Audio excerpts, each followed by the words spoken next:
Nazira maktabni bitirib, uyidan unchalik uzoq bo'lmagan pishiriq sexiga ishga kirdi. U ochiq ko'ngil va chaqqon qiz bo'lgani uchun tezda jamoa bilan chiqishib ketdi. Ishlar maromida ketayotgan bir paytda sexga texnik xodim bo'lib yangi yigit ishga keldi. U Naziradan chamasi 4 yosh katta edi. Birinchi marta ko'rganida Nazira yonidagi qizlarga shivirlab, "Mana bu yigit maktabdoshimga o'xshar ekan. Bunchalar bo'shboyoq bo'lmasa", deb kulgiga oldi. Kunlar o'tgani sayin ishxonadagi qizlar va ayollar Doniyorni Naziraga peshlay boshladilar. Ular o'rtasidagi vaziyatni hazilomuz tarzda qizitishga harakat qilishardi. Nazira esa hamon o'zini vazmin tutib, "Qo'yinglar, bu bola meni didimga umuman to'g'ri kelmaydi. Meni orzumdagi yigit mutlaqo boshqacha", deb Doniyorni go'yoki pisand qilmay gapirar, o'zini mensimayotgandek ko'rsatardi. Aslida esa Naziraning yuragi boshqa narsani so'zlardi. U kun sayin Doniyorga nisbatan qalbida qandaydir iliqlik va moyillik paydo bo'layotganini seza boshladi. Har kuni ishga kelishi bilan ko'zlari beixtiyor eshikka qadalardi. U keldimi? Hozir kelib qolarmikin? Ishxonaning tor yo'laklarida bir-biriga ro'baro kelib qolishganida ko'zlari to'qnashar va bu lahzalar ularning o'rtasidagi so'zsiz muhabbatning boshlanishi edi. Nazira ich-ichidan sevsa-da, tashqi ko'rinishi bilan buni tan olmas, go'yo yigitni umuman sezmayotgandek tutardi. Doniyor ham Naziraga nisbatan befarq emasligini turli harakatlari va nigohlari bilan sezdira boshladi. Sex boshlig'i Said aka rafiqasi bilan birga faoliyat yuritishar edi. Ular tajribali insonlar bo'lgani uchun bu ikki yoshning bir-biriga bo'lgan yashirin nigohlarini sezmay qolishmadi. Said aka bir kuni kulib, "Ha, mana bu ikkalasi xuddi Layli Majnunday bir-birini sevib qolishganmi deyman", deb hazil qildi. Ayoli esa tabassum bilan javob qaytardi. "Ha, endi yoshlikda bo'lib turadi-da, dadasi, ahamiyat bermang". Nazira sexga kelishi bilan Doniyor ko'rinmasa darrov yuzini burib, "Uyquchi, texnik bo'la turib hamisha ishga kech qoladi", deb g'o'ldirab qo'yardi. Aslida esa uning kelishini intiqlik bilan kutardi. Ishxonada to'qnashib qolishsa, ikkovlon bir-biriga lom-mim deb og'iz ochishmas, lekin ikkalasi ham kun sayin bir-biriga ko'proq bog'lanib borayotganini chuqur his qilishardi. Nazirani bitta savol tinch qo'ymasdi.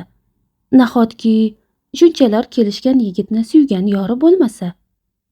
Doniyor esa aksincha, xuddi yer yutgandek jim. Yo qizlar bilan qanday muomala qilishni bilmaydigan sodda, yo andishasi shu qadar kuchlimi, tiliga bir so'z kelmaydi. Bir kuni Nazira yo'lakdan kelayotib, ro'parasidan chiqib qolgan Doniyorni ko'rib, yuragi duk-duk urib ketdi. Masofa yaqinlashgan sayin hayajon yanada kuchaydi.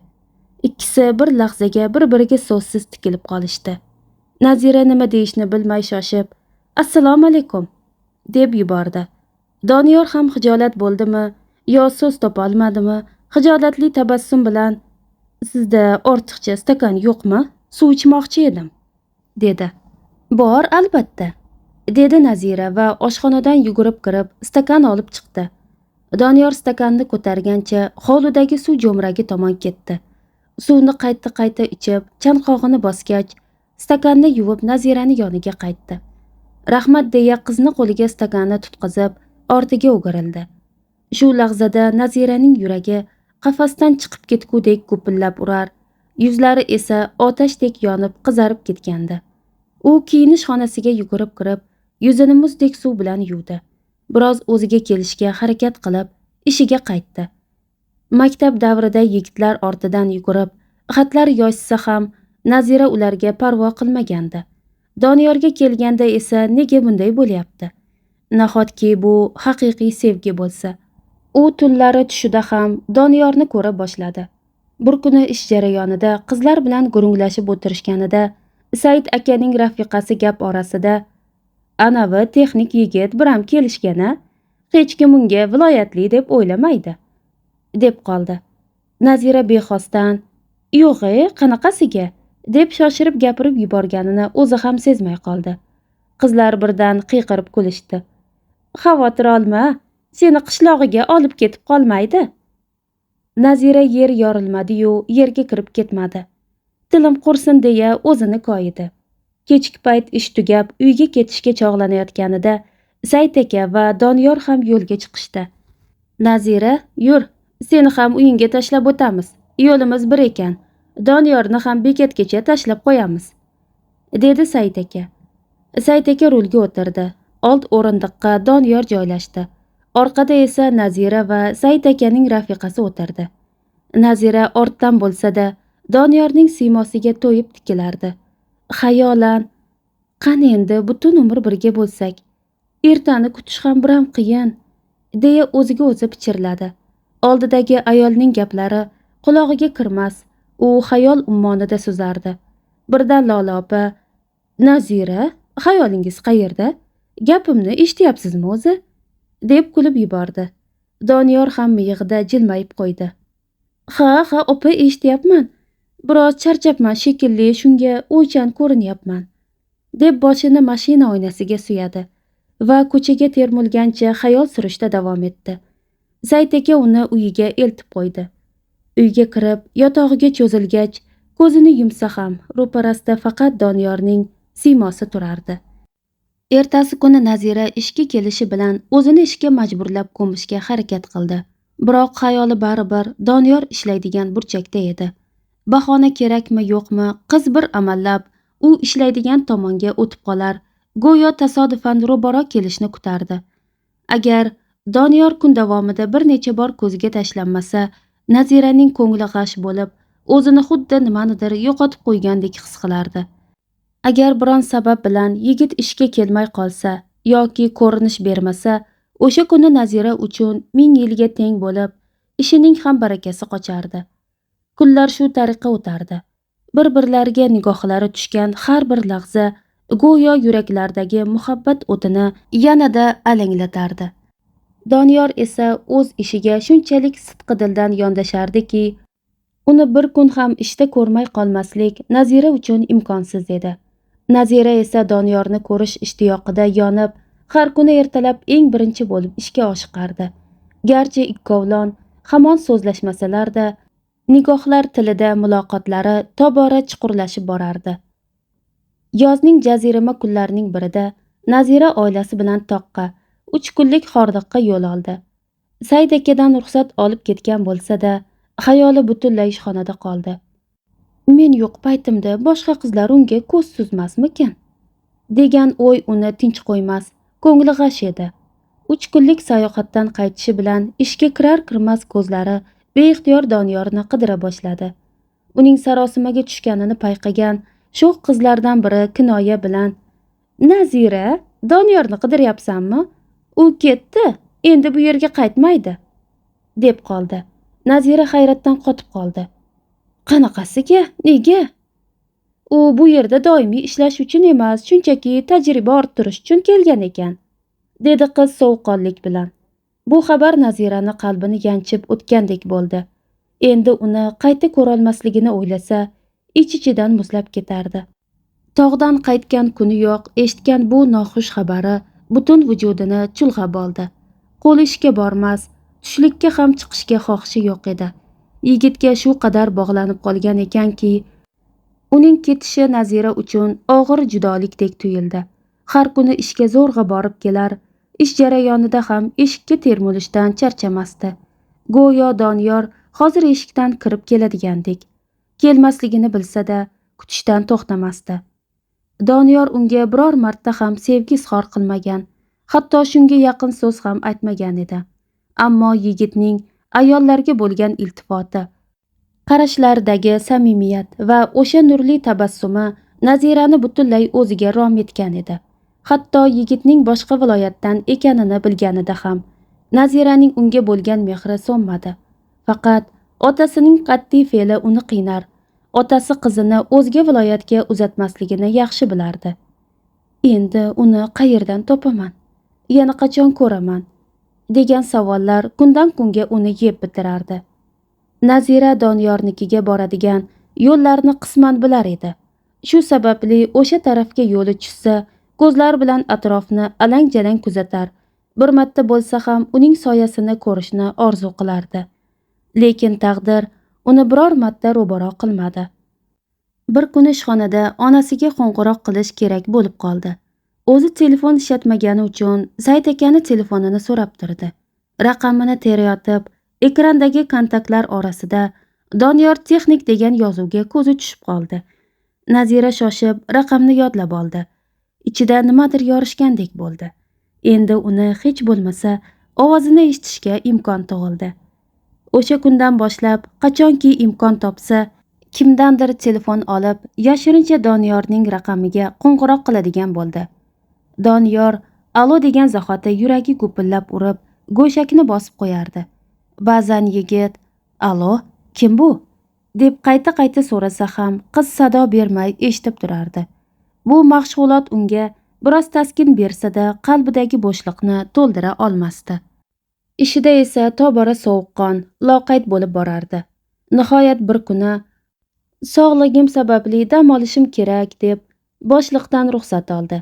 Aslida esa bu muddatni yolg'izlikda, o'zining dardu sog'inchi bilan birga o'tkazishni va bu xayoliy hasratdan qutulishni maqsad qilgan edi. Ishga bormay qo'ygan kunlardan boshlab Nazira bor e'tiborini uy ishlariga qaratdi. Biroq qalbida chuqur qayg'u bilan yurar, parishon xotirlik uni tark etmasdi. Naziraning holatini kuzatib turgan mehribon onasi qizidagi bu o'zgarishlarni sezmay qolmasdi. Bir kuni u qizini yoniga chaqirib, muloyimlik bilan so'radi. "Qizim, yonimga o'tirchi. Nimalar bo'lyapti senga? Nega bu ahvoldasan? Men onangman. Dardingni menga aytmasang, kimga aytasan?" Nazira shu paytgacha barcha sirlarini onasi bilan baham ko'rgan bo'lsa-da, bu gal ichidagi dardini tiliga olishga iymanardi.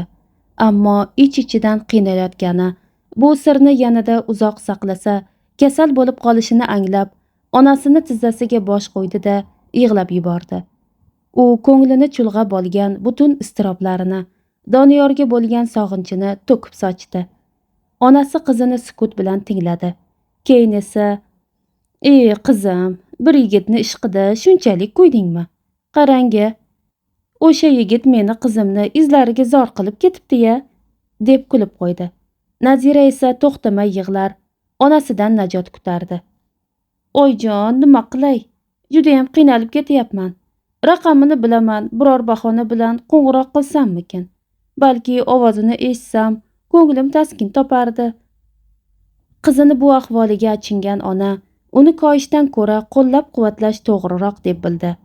U qizini his-tuyg'ulariga berilib, o'zini ado qilib qo'yishidan xavotirda edi. "Xo'p, qizim, mayli. Nima bahona bilan qo'ng'iroq qilmoqchisan?" deb so'radi ona. Nazira quvonib, ko'z yoshlarini artdi. "Oshxonadagi pechimiz yaxshi ishlamayapti. Shuni bahona qilib maslahat so'rayman", dedi u hayajon bilan. Onasi rozi bo'lgach, Nazira titroq qo'llari bilan raqamni terdi. Bir necha gudokdan so'ng narigi tarafdan tanish, ammo hayotini o'zgartirib yuboradigan o'sha ovoz eshitildi. "Allo?"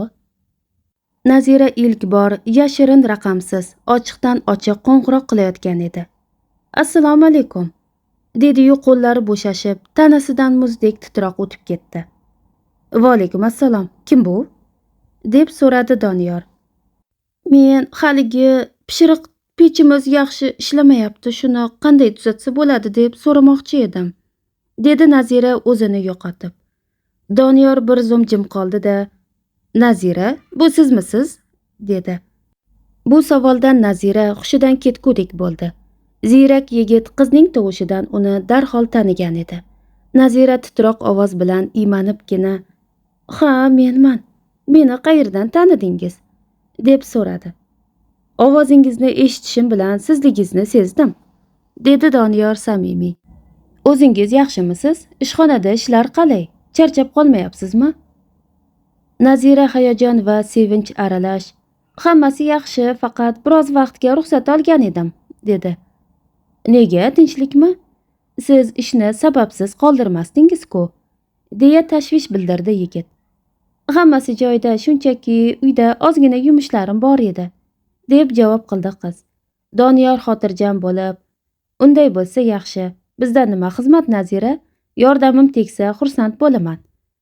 Nazira avvaldan tayyorlab qo'ygan bahonasini, pechdagi muammosini tushuntira boshladi. Doniyor esa uni diqqat bilan eshitib, qanday tuzatish yo'llarini batafsil tushuntirdi. Nazira onasini yonidan chiqib, hovli o'rtasidagi arg'imchoqqa o'tirdi va suhbatni davom ettirdi. Suhbat asnosida Doniyor so'radi: "Nazira, bu o'zingizni raqamingizmi?" "Yo'q, bu onamni telefonlari." "Tushunarli, shu raqamga qo'ng'iroq qilib, vaqti bilan sizdan xabar olib tursam bo'ladimi?" deb so'radi yigit. Naziraning yuragi quvonchdan to'lib toshdi. "Ha, bo'ladi, faqat dadam ishda bo'lganlarida gaplasha olaman xolos." "Mayli, qachon vaqtingiz bo'lsa menga SMS yozib yuborsangiz kifoya", dedi Doniyor. Ikkisi ham xursand holda go'shakni qo'yishdi. Bu qisqa suhbat Naziraning dunyosini o'zgartirib yuborgandi. Nazira quvonchdan ichiga sig'may, telefonni mahkam quchoqlagancha onasining oldiga yugurib bordi. Qizining ko'zidagi porloq nurni va yuzidagi beixtiyor tabassumni ko'rgan ona hayrat bilan so'radi: "Ha, qizim, tinchlikmi? Nega bunchalar xursandsan?" "Oyjon, nihoyat u bilan gaplashdim", dedi Nazira hayajonini yashira olmay. "Xo'sh, nima bo'ldi? Pech haqida so'radingmi?" deb so'radi onasi xotirjamlik bilan. "Ha, albatta, u hammasini tushuntirib berdi." Nazira biroz tutilib davom etdi. "Oyjon, bilasizmi, u ham menga befarq emasga o'xshaydi. Suhbatga shu qadar tez kirishib ketdiki, hatto bo'sh vaqtlaringizda gaplashib tursak bo'ladimi deb so'radi." Bu so'zlarni eshitgan ona biroz ikkilanib qoldi. Qizining hali notanish yigit bilan telefon orqali sirli munosabatlar o'rnatishini ko'ngli istamas, ammo unga keskin qarshilik ko'rsatib, ruhiyatini jarohatlashdan cho'chirdi. U vaziyatni donolik bilan boshqarishga, arqonni uzun tashlab, qizini o'z holiga qo'yib kuzatishga qaror qildi. "Yaxshi qizim", dedi ona jiddiy, ammo mehribon ohangda. "Lekin shuni unutma, bu o'zingga kelib olishing uchun, ko'nglingdagi g'uborlarni aritishing uchun berilgan ruxsat.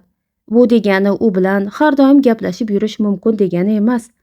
Dadangni fe'lini o'zing ham yaxshi bilasan qizim, ogoh bo'l." Nazira onasining gapidan ko'ngli ko'tarilib, shod-xurram holda "Xo'p bo'ladi oyijon, sizni tushundim", deb va'da berdi va yengil tortib kundalik yumushlariga kirishdi. Ona esa qizini ortidan qarab, ich-ichidan duo qilar, Allohdan farzandiga to'g'ri yo'l ko'rsatishini, unga oqibatli va baxtli taqdir nasib etishini chin dildan so'rab qoldi. Ertalab Nazira barvaqt uyg'onib, hovlini supurishga kirishdi. Bu orada onasi nonushta hozirlar, u esa otasini tezroq ishga ketishini kutardi. "Dadam ishga ketsalar, darrov Doniyor akaga qo'ng'iroq qilaman", deb ko'ngliga tugib qo'ydi. Nihoyat oila dasturxon atrofiga yig'ildi. Nonushtadan so'ng otasi duoga qo'l ochib, o'rnidan qo'zg'aldi. Onasi otasini kuzatib qo'ygach, Naziraning kayfiyati tog'dek ko'tarildi. Ishlarni chaqqonlik bilan yakunlab, onasini telefonini olib xonasiga olib kirdi va hayajon bilan raqam terdi. Narigi tarafdan "Allo, Nazira", degan ovoz kelganida qizning yuragi quvonchdan gupillab urib ketdi. "Assalomu alaykum Doniyor aka, yaxshimisiz?" dedi Nazira. "Va alaykum assalom. Rahmat, yaxshiman. O'zingiz qandaysiz?" "Men ham yaxshiman. Nima gaplar? Qanday ishlar bilan bandsiz?" deb so'radi Nazira suhbatni qizitish uchun. "O'zimni soham bo'yicha alohida ish yurityapman", deb javob berdi yigit. "Juda xursandman, omadingizni bersin", dedi qiz chin dildan. "O'zingizda nima gaplar? Ishga qachon chiqasiz?"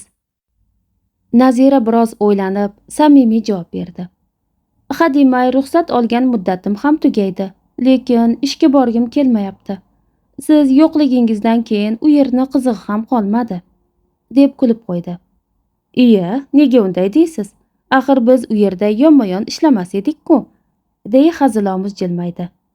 Nazira yoshlik sho'xligi va samimiyati bilan ichidagi hislarini yashirmay, ochiq-oydin gapirib berdi.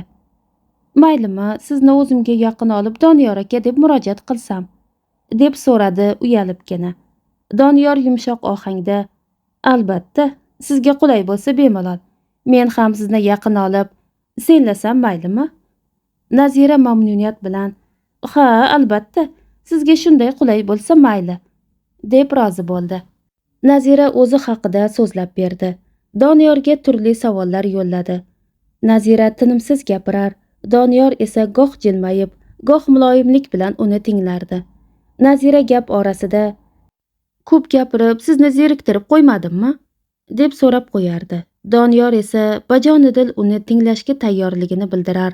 Qizning quvnoq tabiati unga zavq bag'ishlardi. Suhbat nihoyasiga yetgach, ular xayrlashdilar. Nazira go'yo qanot chiqarib, dunyodagi eng baxtli insonlardek o'zini yengil va xursand his qilib, telefonini mahkam bag'riga bosdi.